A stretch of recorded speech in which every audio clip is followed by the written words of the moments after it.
Hi everyone, my name is Rajiv. Today I've got me and Hello.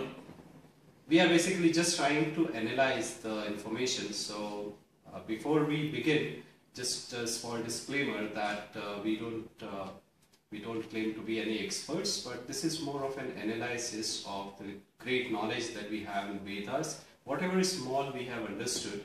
So maybe Sandeep, like we can start on the philosophy of Vedas. So I think Vedas obviously has a lot of wisdom, but one of the most fascinating term that I come across is about Advait.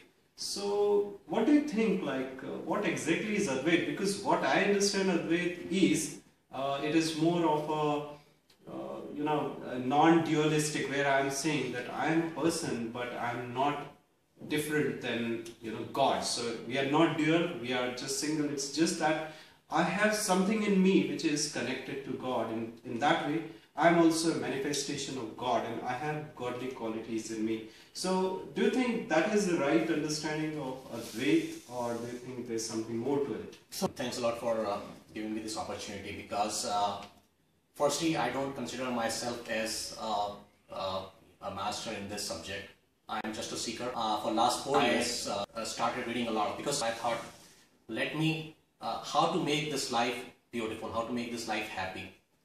And when I analyzed myself deeply, I came to this conclusion that me as a person is made up of thoughts and my physical body.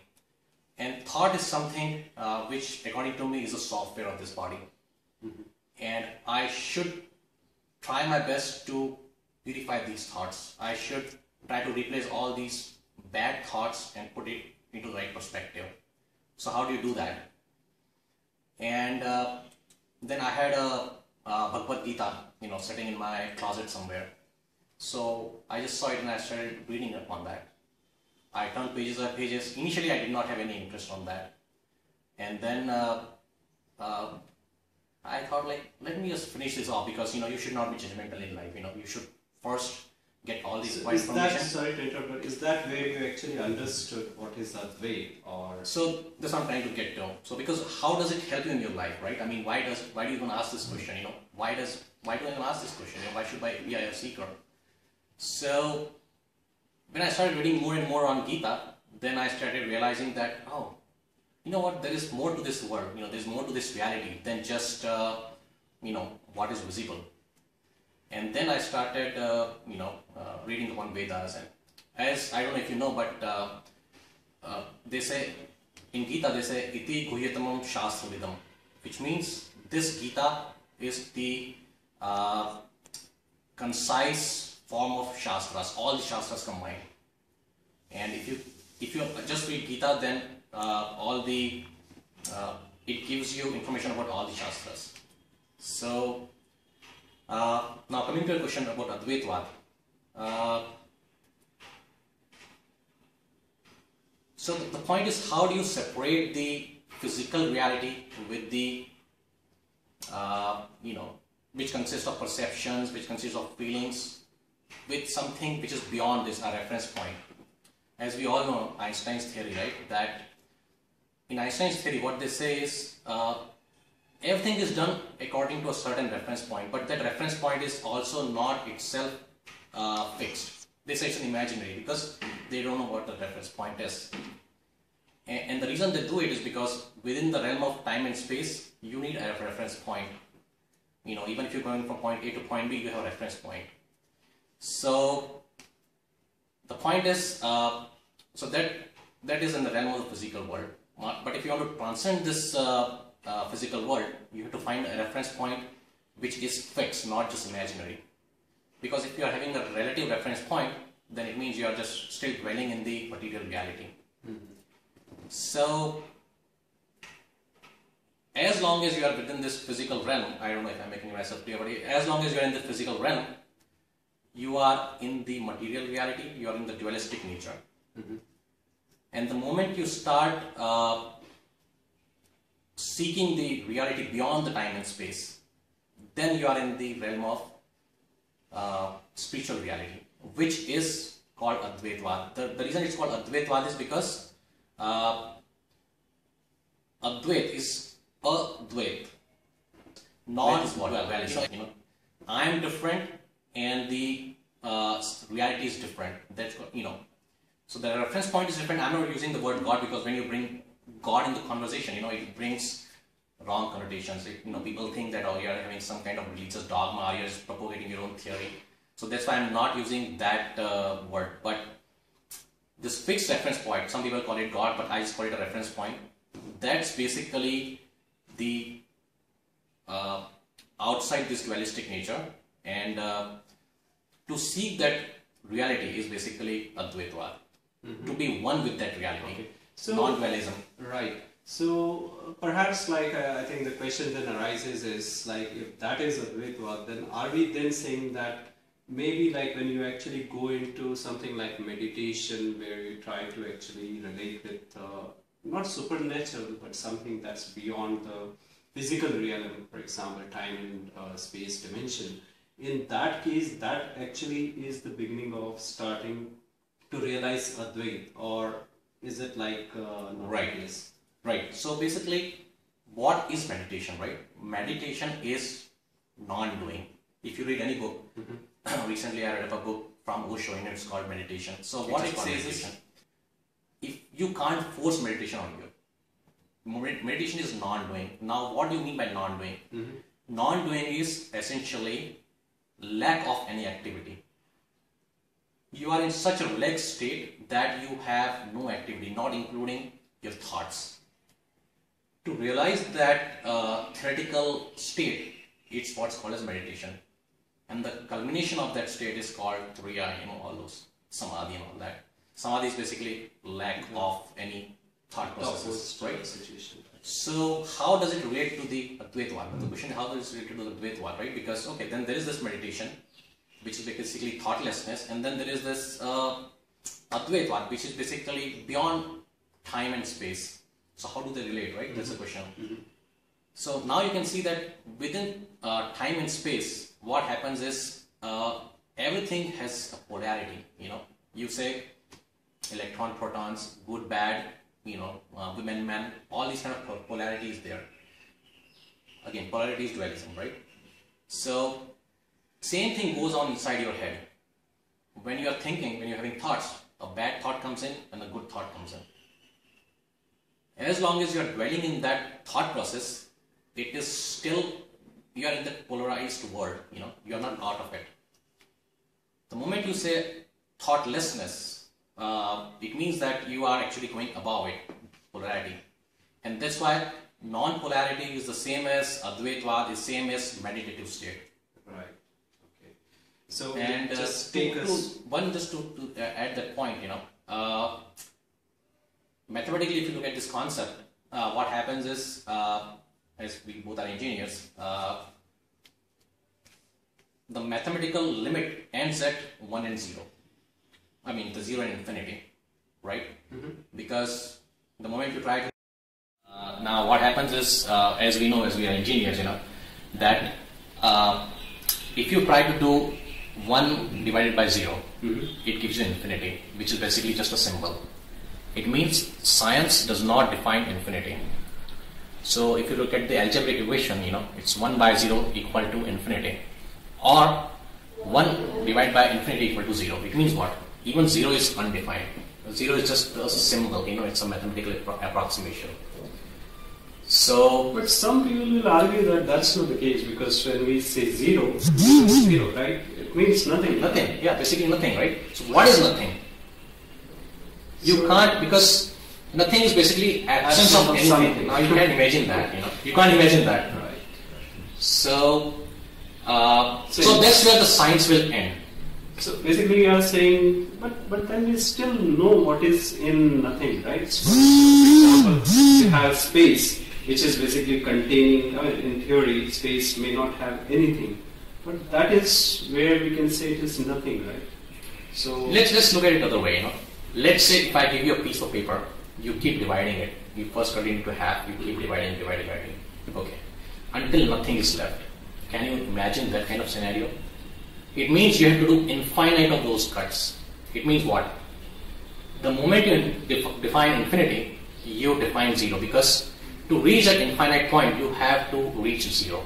Or if you reach zero, you will reach infinite point. Going to meditation, okay, God is infinite. It permeates everything. By God you mean by God means, something. the reality beyond this dualistic nature. It encompasses everything, because if it cannot be infinite. So how can you realize infinity? Your infinite nature. And forget about all of that, right? What is your basic nature? The basic nature of human being is to, free themselves up. This whole fight is about freeing yourself up. Freedom, whatever is going on in this world, right? So, how do you realize that infinite nature? Possibly, you can follow the speculative method which science does. You keep on going, you keep on doing research. But it's an infinite world out there. You possibly cannot reach that goal by scientific physical method. law. So I think that's so. Just to add to that, just real quick, So either you can go the infinite way or you can go the zero way. Either way, you reach the same destination. Because even if you look at the concept of time warp, right? What happens? It's called the time warps on itself. Meaning it's a spherical structure. If you reach point A, you will reach the point B because it's curved. So that's why what meditation tells you is you realize that zero, infinite is impossible. You are in this physical world, you can't do that. But you can realize the 0 point by stopping all of your thoughts, reach the Turiya state or the Samadhi state, and from there you can realize this infinite. So basically, I think what Sandeep is saying is what we already have in Yogananda ji's book, that where the physical laws actually end, then the world where the spiritual laws actually exist, that actually starts, isn't it? So just as right. Sorry, maybe I'll rephrase it. What I'm trying to say is, where in a physical world you have physical laws, you have certain equation, and it will be followed, 2 + 2 will always be 4. I think in a similar way, there is a separate spiritual context, and there are certain rules of that particular spiritual world, right? And those rules, if you follow, you can actually enlighten yourself in the spiritual context. Right. Whatever makes you realize that beyond this duality, beyond this material world, is basically spirituality to me. People might have different concepts, and every single concept might be right, but at the end of the day, whatever makes you realize that reality is, to me, spiritual laws. Because as we talked about, science is going to end right there, 1 and 0. You can't possibly define that. Right. So I think I'll come to the last question of this interesting discussion, which is basically we have so many religions in the world today, right? And every religion has different opinion or concept about the spirituality, or mainly on the God and those kind of stuff. So with due respect to all the religions, in terms of the Vedic context, how do we actually understand that? Because let's say I may be a person who will think that God and me are probably related. I am part of God or the Paramatman, like the Vedic wisdom. Or I may be someone who may want to say I want to worship idols, and that's where I see my God. The other person may actually say, no, God is somewhere who is sitting, who is separate to me, and I will worship Him in a formless manner. So, probably the word I use for the first concept about, the God is in me, it's a Vedic concept, but I think Vedic concept also allows us to believe in God in probably the material or other, in a form, like in idol and other stuff, because I think it says, Ekam Sat Vipra Bahuda Vadanti. So in that case, is it correct to understand that in Vedic wisdom, this duality as well as non-duality is supported then? Right, actually you're right, spot on that one. Because in Srimad Bhagavad, what they say is Yen Ken Upayan Krishna Mana Nivashet, which basically means somehow, whatever means possible, realize, be one with Krishna. And Krishna is basically an abstract concept of this spiritual reality, as I don't again want to use the word God because it brings different connotations, but so whatever means is possible. In Swami Vivekananda's famous Chicago address, as we all know, he said that all path leads to thee. No matter what path you follow, you will end up there. It might take you more time or less time, but you will end up there. So, in terms of Vedic context, as you asked, Veda says the same thing. As we said earlier, Bhagavad Gita, which is a concise form of all Shastras, as they say, Iti Guyatamam Shastravidam. This Gita is the concise form of all the Shastras combined. So, in it they talk about different paths to God. One is a Bhakti Yoga, one is a Karma Yoga, one is a Gyaan Yoga. And they say Krishna says all these paths lead to thee. So what is Karma Yoga? Basically, Karma Yoga says that it's something similar to Newton's third law, which says that every action has equal and opposite reaction. Whatever you do, you got to bear the fruits of that. Until you bear all the fruits, you cannot escape this material reality, this dualism. And it kind of makes sense to me, because if I move the chair, it will move.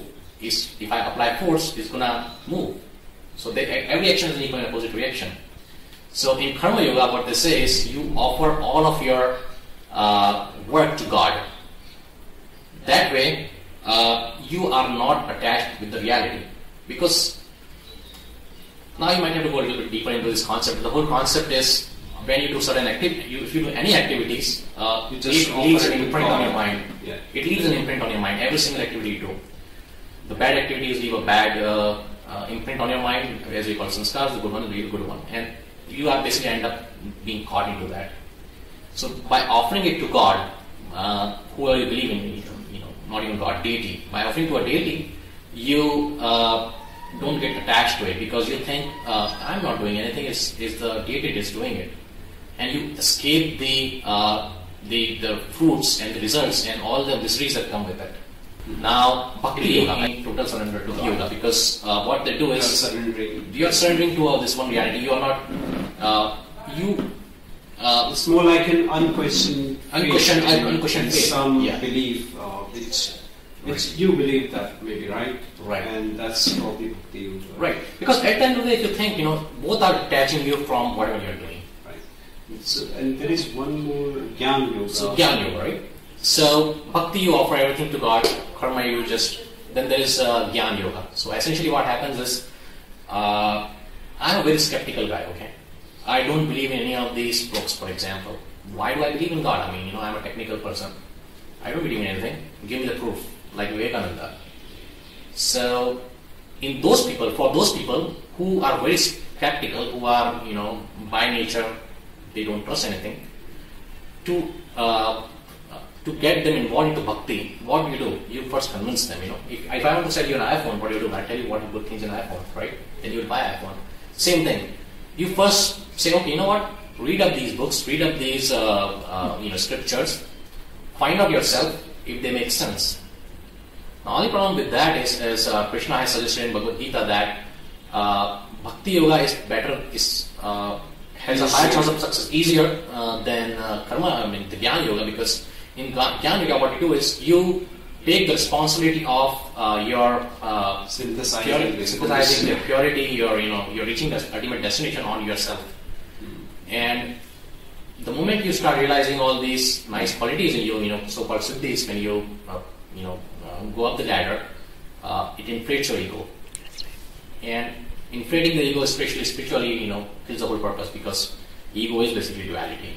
Right. So that probably reminds you of the dialogue that great power comes with great responsibility. So if you get some siddhis and start misusing it, then probably it's not the right thing to do. And I think that's one thing. And secondly, like if you actually get stuck with the ahankar or pride, or I've got this thing, then what will probably happen is you'll stop progressing further, because you think, I've got this materialistic thing. Let me use this to show off. And that was excellent, Sandeep. I think we'll conclude this particular discussion.